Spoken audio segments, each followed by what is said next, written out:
नमस्ते बच्चों, गणित भाग 2 कक्षा 10वीं। यहाँ पर हम आगे कुछ प्रमेय देखेंगे। प्रमेय पूरा नहीं देखना है हमें। जो समानुपात का मूलभूत प्रमेय हमने देखा उसका केवल यहाँ पे सारांश हमें देखना है कि हमको इसको कैसे या इसका कौन सा भाग हमें याद रखना है। देखिए, पहला भाग है ये जो आकृति है। ये आकृति अगर आप ध्यान से देखेंगे, आकृति को आप ध्यान से देखिए त्रिभुज ए बी सी, ये त्रिभुज है। और इस त्रिभुज में देखिए आप त्रिभुज का कोई भी, यानी कि त्रिभुज की तीन भुजा, ये भुजा है, ये भुजा है और ये भुजा है, इन तीनों भुजाओं में से किसी भी भुजा को आप क्या कर सकते हैं, आधार मान सकते हैं। आप इस भुजा को भी आधार मान सकते हैं, आप इस भुजा को भी आधार मान सकते हैं, आप इस भुजा को भी आधार मान सकते हैं। ठीक है। अभी फिलहाल अगर आप इस आकृति को देखेंगे तो यहाँ पर AC इस भुजा को PQ, ये रेख जो है ये समांतर है। ठीक है। आप ध्यान से प्रश्न जो है इसमें जो आपको याद रखना है यहाँ पे लिखा हुआ है, देखिए समानुपात का मूलभूत प्रमेय। अभी ये समानुपात का मूलभूत प्रमेय हम कब इस्तेमाल करेंगे या किस प्रकार के त्रिभुज में इस्तेमाल करेंगे। देखिए, जब त्रिभुज ABC में, ABC यानी कि केवल ABC में इसको यूज करेंगे ऐसा नहीं, ये केवल एक उदाहरण है। त्रिभुज ABC में यदि B', अर्थात B', अर्थात B और A के मध्य P है, B और A के मध्य P है। B'Q', B'Q', अर्थात B और C बिंदु के मध्य Q बिंदु है। रेख PQ समांतर भुजा AC, या रेख PQ समांतर रेख AC।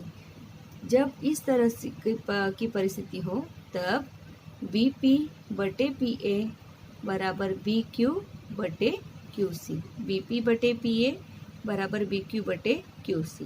और कारण क्या होगा, समानुपात का मूलभूत प्रमेय।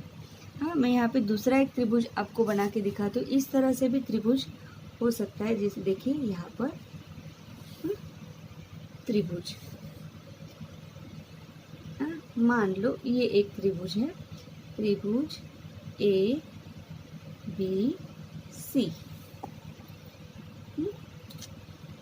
और इसमें यहाँ पर P बिंदु और Q बिंदु। तो ऐसे हो जाएगा त्रिभुज ABC में रेख PQ समांतर BC, इसलिए AP/PB बराबर AQ/QC। ठीक है। इस तरह से समानुपात का मूलभूत प्रमेय। अब दूसरा, समानुपात के मूलभूत प्रमेय का विलोम। समानुपात के मूलभूत प्रमेय का विलोम क्या कहता है कि त्रिभुज PQR में, इस त्रिभुज PQR, इस त्रिभुज में यदि P'S', यानी कि P और Q बिंदु के मध्य S बिंदु है, P'T', अर्थात P और R बिंदुओं के मध्य T बिंदु है, तथा PS/SQ बराबर PT/TR, अर्थात यह और इन दो भुजाओं के जो भाग हुए हैं यहाँ पे, जैसे कि PS/SQ और PT/TR, ये अनुपात अगर समान होंगे तो यह रेखा जो है, यह रेखाखंड जो है इस रेखाखंड के समांतर होगा। ठीक है। तो रेख SD समांतर रेख QR। चलो अगला देखेंगे। अगला प्रमेय है त्रिभुज के कोण समद्विभाजक का प्रमेय।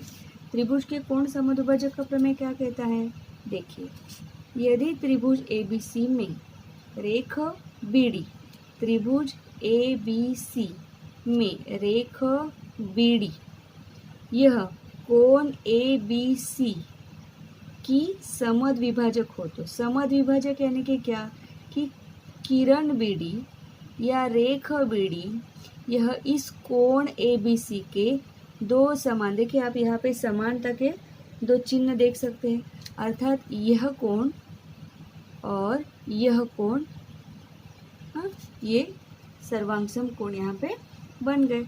तो ये क्या होगा, कोण समद्विभाजक। इस BD ने कोण ABC के दो समान भागों में विभाजन किया है और ADC A', हो A', अर्थात A और C बिंदुओं के मध्य D बिंदु है, तो AB/BC बराबर AD/DC। तो आपको क्या करना है, यहाँ पर ये जो कोण समद्विभाजक जो है, कोण समद्विभाजक का ये जो बिंदु है, यहाँ दो शीर्ष बिंदु आपको, त्रिभुज के दो शीर्ष बिंदु आपको इसके आजू बाजू में दिखते हैं। तो आप किसी भी एक शीर्ष बिंदु से अनुपात का शुरुआत करेंगे।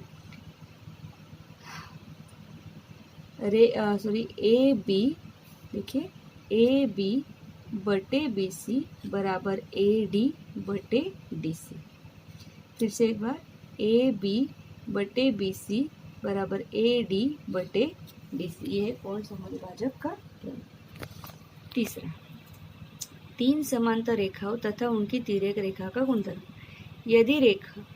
यदि रेखा AX समांतर रेखा BY समांतर रेखा CZ, इस तरह से तीन समांतर रेखाएं हैं और इनकी रेखा L और रेखा M, यह दो तिर्यक रेखाएं हैं और ये दोनों इन तीन रेखाओं को क्रमशः बिंदु ABC, L जो है इन तीन रेखाओं को ABC में और M जो है इन तीन रेखाओं को XYZ में प्रतिच्छेदित करती हो।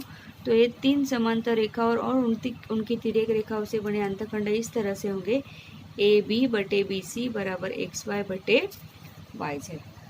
तो इस पाठ में आपको जो पहले समानुपात का, इस पाठ में आपको समानुपात का मूलभूत प्रमेय, समानुपात के मूलभूत प्रमेय का विलोम, त्रिभुज के कोण समद्विभाजक का प्रमेय और तीन समांतर रेखाओं और उनकी तिर्यक रेखा का गुणधर्म इत्यादि प्रमेय जो है, इन प्रमेयों का जो उदाहरण हल करने के लिए भी उपयोग होता है, इनको आपको ध्यान में रखना है।